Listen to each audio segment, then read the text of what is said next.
कक्षा 10 सामाजिक विज्ञान विषय के अंतर्गत हम आज अध्याय 7 राज्य सरकार का अध्ययन करेंगे।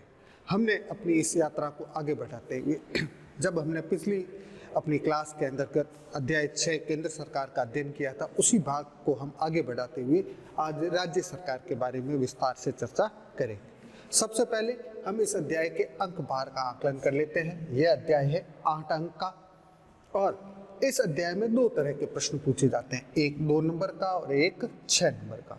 2 नंबर का प्रश्न आता है वह लघुतरात्मक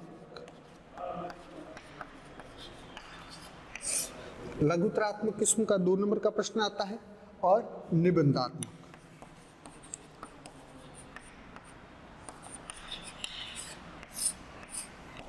दो तरह के प्रश्न आते हैं, एक प्रश्न आता है 2 अंक का और एक प्रश्न आता है 6 अंक का। इस प्रकार यह अध्याय 8 अंक का है और हमारे सामाजिक विज्ञान विषय के सर्वाधिक अंक के अध्यायों में से यह अध्याय शामिल है।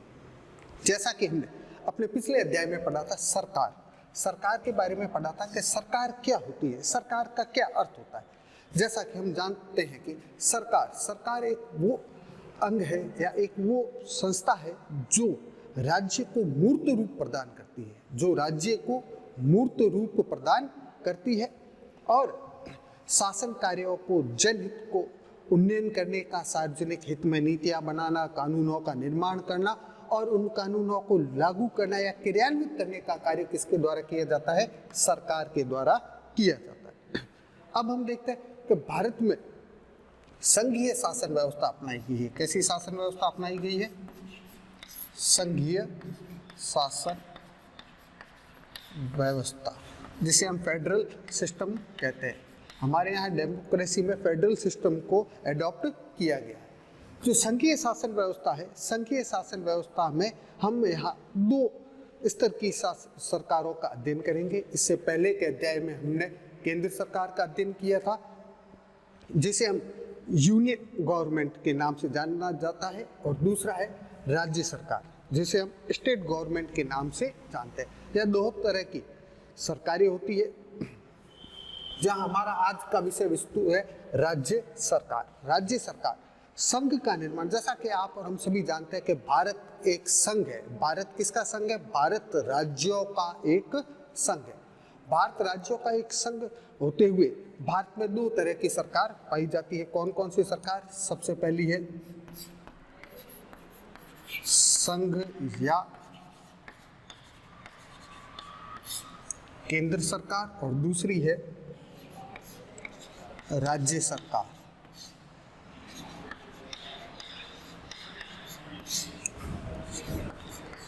जिसे हम स्टेट गवर्नमेंट के नाम से जाना जाता है। 2 प्रकार है, संघ या केंद्र सरकार, जिसे यूनियन गवर्नमेंट के नाम से जाना जाता है, और दूसरी है राज्य सरकार, जिसे स्टेट गवर्नमेंट के नाम से जाना जाता है। तो यह तो हो गया इनका वर्गीकरण। अब हम देखते हैं कि भारत में संघीय शासन व्यवस्था को अपनाया गया है, तो संघीय शासन व्यवस्था के स्वरूप को राज्य स्तर पर भी अपनाया गया है। जिस तरह से हमने पिछले अध्याय में अध्ययन किया था कि संघ में संसद होती है, उसी तरह जिस प्रकार हम देखते हैं संघ में संसद होती है, उसी तरह राज्यों के अंतर्गत विधान मंडल का गठन किया जाता है। किसका गठन किया जाता है? विधान मंडल। राज्यों में विधान मंडल का गठन किया जाता है। भारतीय संविधान का अनुच्छेद 168, भारतीय संविधान का अनुच्छेद 168, जिसमें विधान मंडल के गठन की प्रक्रिया का उल्लेख है। किसकी प्रक्रिया का? विधान मंडल के, जिसमें विधान मंडल के गठन की प्रक्रिया का उल्लेख है। विधान मंडल के 3 भाग है, या हम कह सकते हैं विधान मंडल के 3 अंग। कौन कौन से? सबसे पहला अंग है राज्यपाल, जिसका उल्लेख अनुच्छेद 153 में किया गया है। दूसरा अंग है वो है विधानसभा,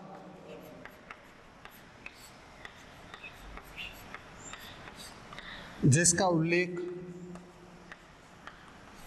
अनुच्छेद 170 में किया गया है। और तीसरा अंग है विधान परिषद, विधान परिषद, जिसका उल्लेख अनुच्छेद 169 में किया गया है। विधानमंडल का उल्लेख अनुच्छेद 168 में। फिर विधानमंडल के 3 अंग है। पहला अंग है राज्यपाल अनुच्छेद 153 में, दूसरा अंग है विधानसभा अनुच्छेद 170 में, और तीसरा अंग है विधान परिषद अनुच्छेद 169 में। इनके गठन की प्रक्रिया का विस्तार से उल्लेख किया जाता है। अब हम देखते हैं कि राज्य विधानमंडल के 3 अंग है, राज्यपाल, विधानसभा और विधान परिषद। अब हम देखते हैं कि भारत के सभी राज्यों में क्या एक तरह की शासन व्यवस्था है? क्या भारत के सभी राज्यों में जो ढांचा अपनाया गया वो एक समान है? नहीं, ऐसा नहीं है। भारत के सभी राज्यों के अंतर्गत जो हम कह सकते हैं शासन व्यवस्था का जो ढांचा है वो एक समान नहीं है। भारत के कुछ राज्यों में द्विसदनात्मक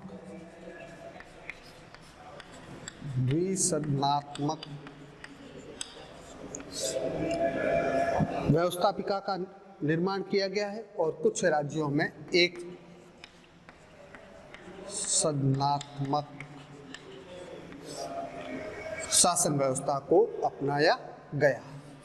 इस तरह से हम कह सकते हैं कि भारत में राज्य के स्तर पर 2 तरह की जो विधानमंडल पाए जाते हैं। एक तो विधानमंडल द्विसदनात्मक होगा और एक विधानमंडल होगा एक सदनात्मक, अर्थात यानी कि कुछ राज्यों के अंतर्गत विधानसभा और विधान परिषद दोनों का अस्तित्व पाया जाता है और कुछ राज्यों के अंतर्गत केवल विधानसभा का अस्तित्व पाया जाता है, विधान परिषद नहीं पाई जाती। यानी कुछ राज्यों के अंदर विधानमंडल का गठन केवल 2 अंगों से होगा, राज्यपाल और विधानसभा से, और कुछ राज्यों के अंतर्गत विधानमंडल का गठन 3 अंगों, राज्यपाल, विधानसभा और विधान परिषद, इन तीनों को मिलाकर विधानमंडल का गठन किया जाता है।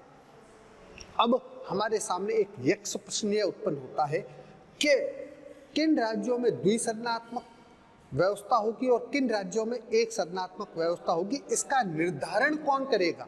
इसके निर्धारण की शक्ति किसके पास है? यदि हम देखते हैं तो इसके निर्धारण की शक्ति 2 भागों में। एक तो राज्य विधानसभा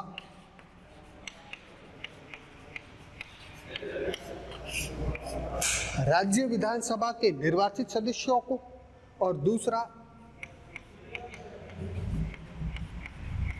भारतीय संसद को।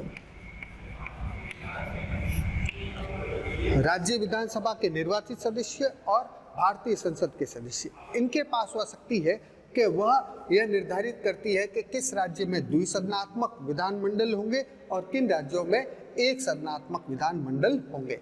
इसके निर्धारण की शक्ति किसे प्राप्त है? राज्य विधानसभा को और भारतीय संसद को। अब हम कह सकते हैं विधानसभा और विधान परिषद में क्या अंतर है? विधानसभा के अंतर्गत हम देखते हैं कि जनता द्वारा निर्वाचित प्रतिनिधि,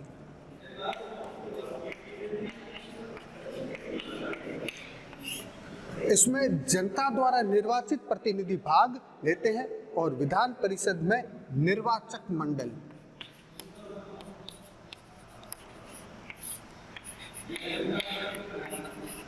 इसमें अलग अलग तरह के निर्वाचक मंडल होते हैं, उनके द्वारा निर्वाचित प्रतिनिधि भाग लेते हैं। तो इस प्रकार हमने इस विषय को एक बार अच्छे तरीके से समझ लेते हैं कि विधानमंडल यह संसद का ही प्रारूप है। जिस तरह से संघ में संसद कार्य करती है उसी तरह राज्यों के अंदर विधानमंडल होता है। विधानमंडल के 3 भाग है, राज्यपाल, विधानसभा और विधान परिषद। अब है राज्यपाल, यह गवर्नर है, यह केंद्र के प्रतिनिधि के रूप में नियुक्त होते हैं। फिर उसके पश्चात होती है विधानसभा, जिसमें जनता द्वारा निर्वाचित प्रतिनिधि भाग लेते हैं। फिर है विधान परिषद, यह द्वितीय या उच्च सदन की तरह कार्य करता है। अब यह प्रथम व निम्न सदन है और विधान परिषद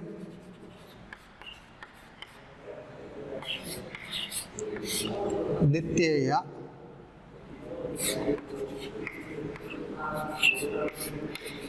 उच्च सदन की श्रेणी में आता है।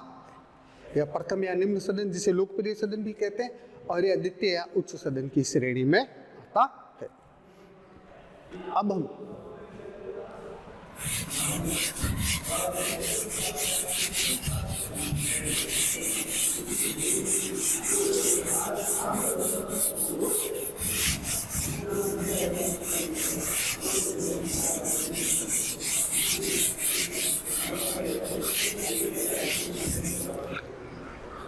हम यहाँ यह जानने की कोशिश करेंगे कि भारत के किन किन राज्यों में किस तरह की संगठनात्मक व्यवस्था को अपनाया गया है। भारत के 7 राज्य, कितने राज्य? 7 राज्यों में द्विसदनात्मक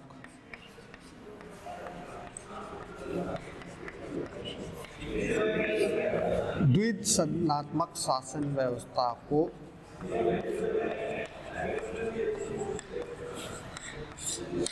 अपनाया गया है। ये 7 राज्य कौन कौन से हैं? सबसे पहला राज्य उत्तर प्रदेश, दूसरा राज्य बिहार, तीसरा राज्य जम्मू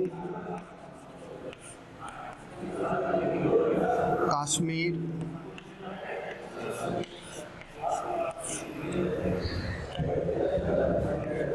चौथा राज्य महाराष्ट्र, पांचवा राज्य आंध्र प्रदेश, छठा राज्य तेलंगाना, जम्मू कश्मीर, महाराष्ट्र, आंध्र प्रदेश, तेलंगाना, और 7वां राज्य है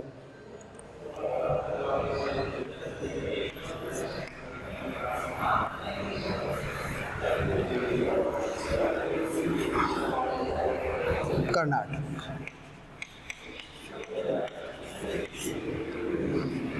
यह 7 राज्य हैं जिन 7 राज्यों के अंदर द्विसदनात्मक शासन व्यवस्था को अपनाया गया, यानी यहाँ विधानमंडल के 2 सदन होंगे। कौन कौन से? विधानसभा और विधान परिषद। एक बार फिर हम देख लेते हैं कि भारत के 7 राज्यों के अंदर द्विसदनात्मक शासन व्यवस्था को अपनाया गया है। कौन कौन से? उत्तर प्रदेश, बिहार, जम्मू कश्मीर, महाराष्ट्र, आंध्र प्रदेश, तेलंगाना और कर्नाटक। इन 7 राज्यों में द्विसदनात्मक शासन व्यवस्था को अपनाया गया है, और बाकी सभी राज्यों और केंद्र शासित प्रदेशों में विधानमंडल के अंतर्गत केवल एक सदनात्मक शासन व्यवस्था को अपनाया गया है। अब किन राज्यों में यह व्यवस्था हो सकती है? इसके लिए उस राज्य के विधानसभा के निर्वाचित प्रतिनिधि और भारतीय संसद के द्वारा पारित प्रस्ताव के आधार पर उन राज्यों में द्विसदनात्मक व्यवस्थापिका की स्थापना की गई। अब हम आज के गृह कार्य का आकलन करते हैं।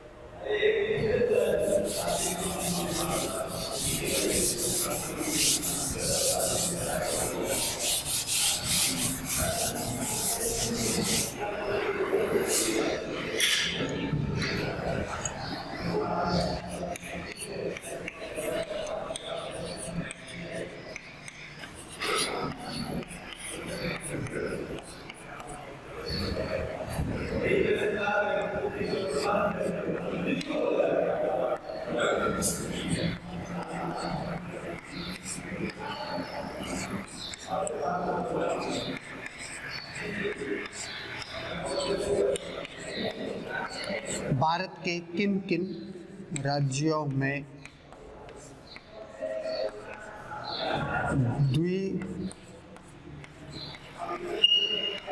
द्विसदनात्मक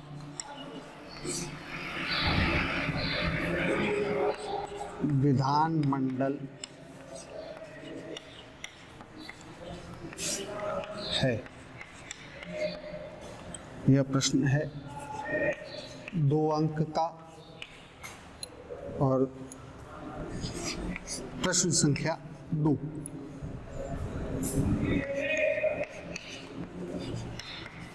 विधानमंडल के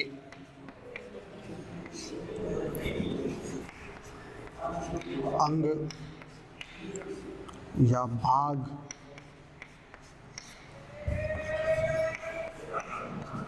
कौन से हैं?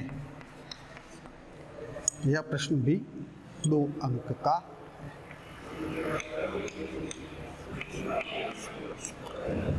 प्यारे विद्यार्थियों, आपको गृह कार्य में 2 प्रश्न करने हैं। पहला, भारत के किन किन राज्यों में द्विसदनात्मक विधानमंडल है, और दूसरा प्रश्न, विधानमंडल के अंग व भाग कौन कौन से हैं। धन्यवाद।